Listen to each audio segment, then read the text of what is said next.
एक समय की बात है, धीरेंद्रपुर नामक राज्य में, जहां सूरज की किरणें सोने के झीलों और महलों पर नाचती थीं, वहीं राजा धीरेंद्र सिंह का शासन था और उनके महल की भव्यता इतनी थी कि जैसे हर फर्श, दीवार और झूमर राजा की इच्छाओं का प्रतीक हो। लेकिन इस भव्यता के पीछे राजा का एक गुप्त रहस्य छिपा था, एक ऐसा रहस्य जो ना तो रानी प्राची देवी को पता था और ना ही प्रजा को। और ये रहस्य धीरे धीरे राजा को जंगल के बीच बसे एक गुप्त महल की ओर खींच रहा था, जहां घने पेड़ इतनी ऊंचाई तक फैले थे कि सूरज की रोशनी भी केवल जरा सी छाया छोड़ पाती। और इस महल तक पहुंचने का रास्ता सिर्फ राजा और उसके सबसे भरोसेमंद सेवक ही जानते थे। और इसे बनाने के लिए राजा ने सबसे अनुभवी कारीगरों को आंखों पर पट्टी बांधकर बुलाया, ताकि कोई भी मार्ग याद न रख सके। और जब काम खत्म हुआ तो सभी कारीगरों को दूर दराज के गांवों में भेज दिया गया, ताकि रहस्य सुरक्षित रहे। और महल के अंदर राजा ने अपनी हर इच्छा पूरी करने के लिए विशाल हॉल, सोने चांदी से बने फर्नीचर और रत्न जड़े फर्श बनवाए, जैसे हर कोना उसकी विलासिता और शक्ति का प्रदर्शन कर रहा हो। और इस महल में हर माह सुंदर और प्रतिभाशाली महिलाओं को गुप्त रूप से लाया जाता, जिनकी मुस्कान, चाल और कला राजा के लिए किसी जादू से कम नहीं थी। और उनमें से एक थी सौम्या, जिसकी मधुर आवाज और सुंदरता ने राजा का ध्यान खींचा और उसे विशेष समूह में शामिल किया गया। लेकिन महल की चमक धमक के पीछे छिपे अंधेरे और रहस्य को वे तुरंत महसूस कर गई, क्योंकि ये महल केवल भव्यता का प्रतीक नहीं था, बल्कि एक लैबिरिंथ था, जिसमें हर महिला और हर सेवक अपनी पहचान खोने की कगार पर था। और वहीं थी चंपा, राजा की भरोसेमंद दासी, जिसकी मासूमियत के पीछे उसकी महत्वाकांक्षा छुपी हुई थी। और वो धीरे धीरे राजा का विश्वास जीतकर गुप्त महल के रहस्यों तक पहुंचने की योजना बना रही थी। और राजा की रानी प्राची देवी ने अपनी सूझबूझ से सब कुछ देखने का निर्णय लिया। उसने अपने जासूस सुनील और माधव को भेजा, जिन्होंने राजा के हर कदम और रात की गुप्त यात्राओं का निरीक्षण करना शुरू किया। और धीरे धीरे राजा के गुप्त महल की गतिविधियों का पर्दाफाश होने लगा। और जैसे जैसे चंपा राजा के करीब पहुंचती गई, राजा का मन उसके आकर्षण में फंसने लगा। पर चंपा का मकसद केवल शक्ति और महल का रहस्य हासिल करना था।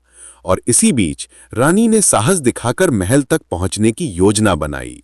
और एक रात जब सभी सो रहे थे, वे जासूसों के साथ गुप्त रास्ते से महल में घुसी और देखा राजा और चंपा के बीच का वो दृश्य, जिसे देखकर उसकी आंखें फैल गईं और राजा की प्रतिष्ठा और विश्वास दोनों हिल गए। और इसके बाद चंपा को महल से बाहर कर दिया गया और राजा ने अपनी गलती स्वीकार की और रानी के सामने पश्चाताप किया। और उन्होंने मिलकर राज्य में न्याय और शांति की स्थापना की। और गुप्त महल में लाई गई महिलाओं को शिक्षा, सम्मान और स्वतंत्रता दी गई, ताकि उनका जीवन नया मोड़ ले। और इस बीच राज्य में गुप्त महल के रहस्य, धोखे, वासनाओं और महत्वाकांक्षाओं की जटिलताओं ने दर्शकों को बार बार सोचने पर मजबूर कर दिया। और जैसे जैसे राजा और रानी ने अपने रिश्तों और राज्य को सुधारने की कोशिश की, पाठकों और दर्शकों के दिलों में ये सवाल पैदा हुआ कि क्या वास्तविक शक्ति आत्मसमर्पण और न्याय में होती है, या फिर मनुष्य की इच्छाओं और लालसाओं में फंसी रहस्यपूर्ण दुनिया में खो जाने की संभावना हमेशा बनी रहती है। और इस कहानी का सबसे रोमांचक और सस्पेंसफुल हिस्सा ये है कि गुप्त महल के हर कोने में छुपे हुए रहस्य, खोई हुई इच्छाएं और खेलती चालाकियां इतनी जीवंत थीं कि पाठक और दर्शक खुद को उस जंगल, उस महल और उन चमकती झिलमिलाती रोशनी के बीच महसूस करने लगे। और हर दृश्य में रोमांच, धैर्य, चालाकी और नाटक इतने अधिक थे। जैसे ही रात गहरी हुई और महल की लालटेन की हल्की रोशनी दीवारों पर झिलमिलाने लगी, राजा धीरेंद्र सिंह अपने गुप्त महल की ओर बढ़े। और उनका कदम हर बार जैसे जंगल की पत्तियों पर चुपके से उतर रहा हो, हर शाखा और पत्थर उनके राज के रहस्य को छुपाने में मदद कर रहा था। और जैसे ही वे महल के आंतरिक गलियारे में पहुंचे, वहां की हवा में एक अजीब सी ठंडक और रहस्यमयी खुशबू फैली हुई थी, जिसमें रत्नों की चमक और सोने की हल्की खनक शामिल थी। और वहीं सौम्या, जिसकी आंखों में डर और आश्चर्य का मिश्रण था, धीरे धीरे राजकुमार की ओर बढ़ रही थी। उसे ये एहसास हुआ कि महल की चमक धमक के पीछे एक छिपा हुआ जाल है, जिसमें न केवल उसकी स्वतंत्रता बल्कि उसकी आत्मा भी फंसी हुई थी। और इस बीच चंपा, जो पहले से ही राजा के दिल को जीतने के लिए अपनी मासूमियत और चालाकी का प्रयोग कर रही थी, अब और भी सावधानी और जादू जैसे आकर्षण के साथ हर कदम पर अपने उद्देश्य की दिशा में बढ़ रही थी। उसकी हर मुस्कान और हर नजाकत राजा के मन में नई जिज्ञासा और आकर्षण पैदा कर रही थी।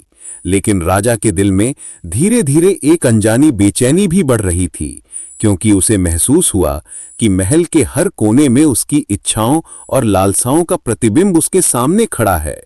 और इसी बीच रानी प्राची देवी ने सुनील और माधव को और भी अधिक सतर्क कर दिया। उन्हें राजा के हर रहस्य और गुप्त गतिविधियों की जांच करने के लिए आदेश दिया, और जासूसों ने राजमहल के बाहर जंगल के घने रास्तों और महल की छुपी हुई गलियों में छुपकर राजा और चंपा की हर हरकत का निरीक्षण करना शुरू किया। और जैसे जैसे रात गहराती गई, महल के भीतर एक अजीब सा सस्पेंस पैदा हुआ, जहां राजसी भव्यता, चमकते रत्न और घने पेड़ के पीछे छुपा अंधेरा सब कुछ एक दूसरे में घुल मिल गए। और इस बीच सौम्या ने महसूस किया कि उसकी आवाज और प्रतिभा केवल राजा का ध्यान खींचने का माध्यम नहीं है, बल्कि ये महल की रहस्यमयी दुनिया में उसकी पहचान बचाने का एक तरीका भी बन गई है। और हर कदम पर उसका डर, उसकी आशा और उसकी जिज्ञासा बढ़ती गई, जैसे कोई कहानी खुद अपने पात्रों के साथ खेल रही हो। और इसी समय चंपा ने अपने योजना के अगले चरण को अंजाम देना शुरू कर दिया। उसने अपने आकर्षण और मासूमियत का ऐसा मिश्रण प्रस्तुत किया कि राजा की सभी चेतनाएं उसके जादू में फंसने लगीं, और राजा की आंखों में धीरे धीरे उस गुप्त महल की शक्ति और रहस्य का आकर्षण बढ़ने लगा। लेकिन जैसे ही वे अपनी इच्छाओं के जाल में फंसा, रानी प्राची देवी ने अपने गुप्त दस्ते के साथ महल के आसपास की पूरी व्यवस्था को और भी सतर्क कर दिया, ताकि राजा और चंपा के बीच का खेल उजागर हो सके। और इसी बीच महल की दीवारों में छिपी तुरंगे, गुप्त दरवाजे और रहस्यमयी गलियारों का खुलासा होना शुरू हुआ, जिससे पता चला कि महल में हर कोना केवल विलासिता का नहीं, बल्कि शक्ति, धोखे और महत्वाकांक्षा का प्रतीक था। और जैसे जैसे राजा और चंपा के बीच संवाद और घटनाएं अनफोल्ड होतीं, महल के अंदर छुपा सस्पेंस और रोमांच दर्शकों को अपने पंख फैलाकर खींचता रहा। और हर नए ट्विस्ट के साथ कहानी में और अधिक चमक, रहस्य और भावनात्मक जटिलताएं जुड़ती गईं, जहां राजा को अपनी लालसा और शक्ति के बीच संघर्ष करना पड़ा, चंपा को अपनी चालाकी और महत्वाकांक्षा का संतुलन बनाना पड़ा, और सौम्या और अन्य महिलाओं को अपनी पहचान और स्वतंत्रता के लिए लड़ना पड़ा।